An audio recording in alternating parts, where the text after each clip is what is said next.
Make sure you can do most of these problems without a calculator. Half the test will be with calculator, half will not. So on number 1, what I did was, if they're asking for the price he should charge, so price that you're charging is C. To get the largest profit would be the maximum. So I did opposite B over 2A and got 6. So $6 was the price that he should charge. Then what is his largest profit? Profit was the Y value. So I plugged in 6 and got that he would get a profit of $2,500. Also, know how to write an equation in vertex form given a point and a vertex. So what you're trying to do is you're trying to solve for A. So what I first did is I identified what the H and K were. So remember, H and K is the vertex. And then I picked a point on the parabola. So you could have picked another point over here, 4, 4. And what you want to do is plug in your H and K and your X and Y into this formula right here. Y equals A times X minus H squared plus K.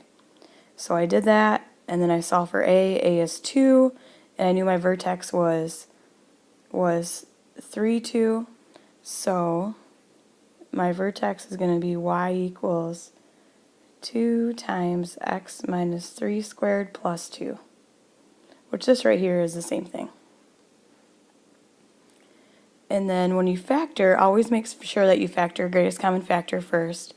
So for this one, I know some people probably would do 2 times negative 28 right away. So, but at the end, you might get 2x minus 14 times x plus 2. But if you do that, this could be factored even further to be this. So it's okay if you do 2 times negative 28 right off the bat without factoring out the greatest common factor, as long as you factor out your final binomials. Make sure everything can be factored. So this is the right answer. This one's difference of squares. Right there, x plus 13, x minus 13. Number 4 is solving. So if you're solving, you have an equation, you want to get one side equal to 0 and see if you can either factor it, or if you can't factor it, do the quadratic formula. So I could factor it. I did factors of negative 12 that add up to negative 11, and it was negative 12 and positive 1. So then I grouped these two in greatest common factor was 4x, and then I copied over x minus 3 and x minus 3, and I put them together, and at the end I solved it. So I used the zero product property and set each one of these equal to 0. Number 5, make sure you're comfortable with the i's. So the right here was 6i, but then on the outside was an opposite, so it's negative 6i. And then number 5, I FOILed it, so negative 6i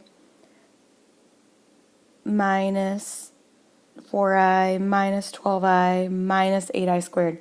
So recognize if you have negative 8i squared, that's going to turn into positive 8 because I squared is negative 1.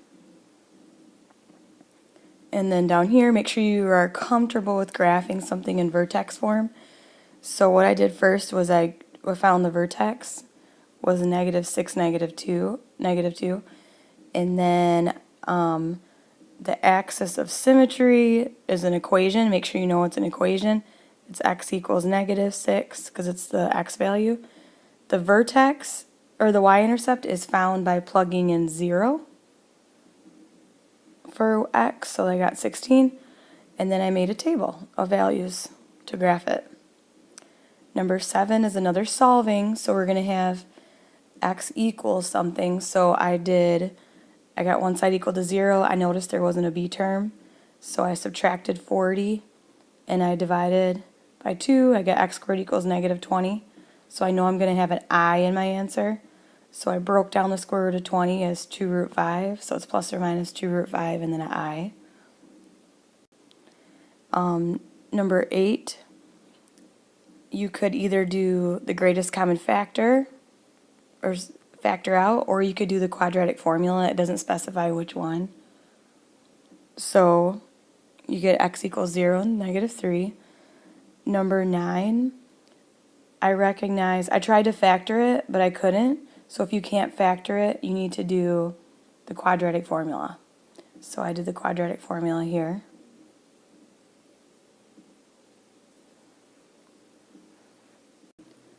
So when I do this, I do b squared minus 4ac. This should be a negative. The c is negative, so this should turn into plus 52. So this is the square root of 133 over 2. So it's negative 9 plus square root of 133 over 2. And then check to see if the square root of 133 can break down, and it can't. So this is called an exact value. If you have square roots in it still, it's exact. As soon as you put it into your calculator, you're approximating and rounding. So leave it like this for exact. If you had to find it to the nearest tenth or 100, then you need to put it in your calculator. Okay, number 10, evaluate the discriminant. So discriminant is what's underneath the square root, which is b squared minus 4ac. So if b squared minus 4ac is a positive number, it means there's two real solutions. So it means you have this parabola that crosses the x-axis twice. If b squared minus 4ac is negative, it means there's two imaginary solutions. Remember, you're going to get i's if you have a square root of negative number. And then if b squared minus 4ac is 0, it means there's one real solution. The parabola is crossing the x-axis once. So number 10, when I did b squared minus 4ac, I got a negative number. This is the discriminant was negative 31, so there's two imaginary. And then letter B, I got 0, which means there's one real solution. It crosses twice, or crosses once, excuse me. And number 11, find a quadratic model. So in this one, in this case, if you have a table like this, and I can use my calculator, you can put it into your y equals, or you put it in your L1 and L2 to get your model. Otherwise, you also need to be able to do it by systems of 3 equations, which is on a review that we're going to do the day before the test. So I have my model right here with my calculator, and then use the model to estimate the height after 1.5 seconds. So 1.5 seconds is the time. So I'm going to plug in 1.5 in for t and get 236 feet. And then number 12, find the is a new problem. Find the vertex and the y-intercept. So this is in vertex form, so the vertex is 2, 4. And to get the y-intercept for any function, remember you have to plug in 0 for x. Number 13, solve. So I always get one side equal to 0. If there's a b term, then I see if I can factor it. If I can't factor it, I do the quadratic formula, but this one is factored, so I solved it. And then 14, make sure you know how to work with i's. I distribute the negative. Always write the real part first. Number 16, rewrite the equation in vertex form and find the vertex. So I found the vertex was negative 1/2, positive 1/4. I keep writing it the way that my other book would write the vertex form. Another way to write vertex form is this: y minus k equals a times x minus h squared. But our vertex form in our book is this: x minus h squared plus k. So I'm used to my old book still. So this is squared and then minus 1/4. So where I get the a from is the a value is 3, so I put or negative 3, so I put negative 3 in, and then I find the vertex. Okay, also be comfortable in writing something in, or graphing when it's in standard form. So you first want to find the vertex, which I did right here. So then you want to find the y-intercept. So the y-intercept is going to be negative 1, because if you plug in Well, it's 5. I don't know why did I put 0, 5, 0, negative 4. The y-intercept is going to be, so I got to change this here. This is going to be negative 1. So when I plugged in negative 1, you will get, to get the y-intercept, you did negative 3 plus 6, so that's 3 plus 5 is 8. So the vertex is going to be at negative 1, 8. So let's make my new graph over here. And then my y-intercept is at 5, right there. Because if I plug 0 in for x, I get 5. This point, I should zoom in here. This point is going to be over here. So here's my parabola. My axis of symmetry is going to be x equals negative 1. And if I want to find my x-intercepts, that's when I do second calc zeros. So I could find my x-intercepts by finding the zeros. And then number 17, solve.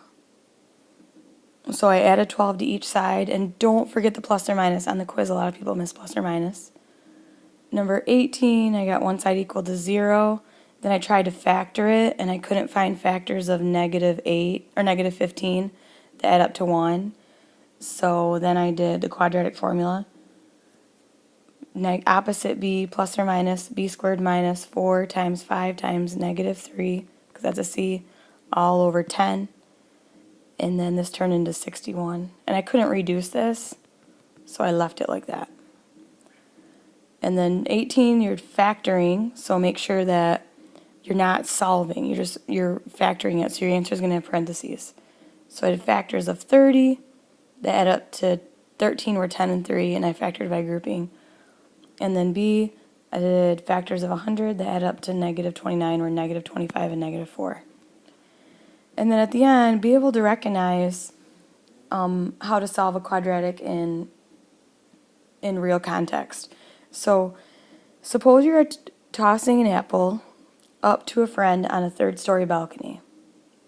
After t seconds, the apple in feet is given by this function. Your friend catches the apple at the highest point. So what's going on is you're right here, and you're throwing an apple up for whatever reason to your buddy that's on the third floor or third story. So if you had a graph of this, the graph is not the position of the apple, it's the time that goes by. So initially, the initial height of it is going to be this amount right here. When time is 0, you're 0.96 feet high. How long does it take to reach your friend? Your friend is at the highest point. Your friend is at the maximum. So I did the opposite b over 2a and got 1.2 seconds. What is the height when your friend catches it?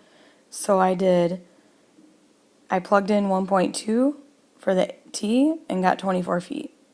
C, what is the height of the apple when it leaves your hand? That's the initial height is 0. Or plug in 0 for t and you get 0.96 feet. If your friend didn't catch it, when would the apple hit the ground? So when it hits the ground is when you have to let h be 0. So then what I did was I used the quadratic formula because I couldn't factor this. And I only used the one that had the positive answer. I don't care about the negative answer. It was 2.4 seconds.